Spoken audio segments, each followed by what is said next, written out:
সামাদ, বেরিয়ে আয়। কি হয়েছে? এত লোকজন কিসের? শালা, আমার বোনের জীবন নিয়ে ছিলিমিলি খেলে এখন বলছিস লোকজন কিসের? কি বলছিস এসব? মুখ সামলে কথা বলবি। আমি কারোর জীবন নিয়ে ছেলেমেলে খেলিনি। আপনাদের সামনে মিথ্যা কথা বলছে।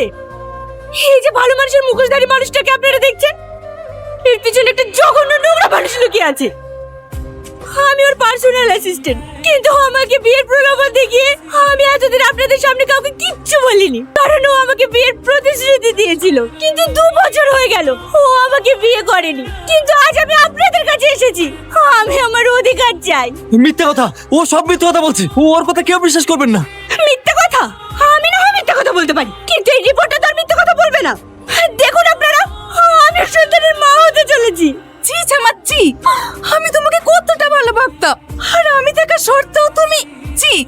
বিউটি, তুমি ওদের কথা বিশ্বাস করো না। ওরা আমাকে মিথ্যে চক্রান্তে ফাঁসাচ্ছে। আমি কেমন তুমি তো খুব ভালো করে জানো। অনেক নাটক করেছিস, আর করতে হবে না। এবার আপনারাই বলুন, এইসব জানার পরেও আমার বোনকে কে বিয়ে করবে?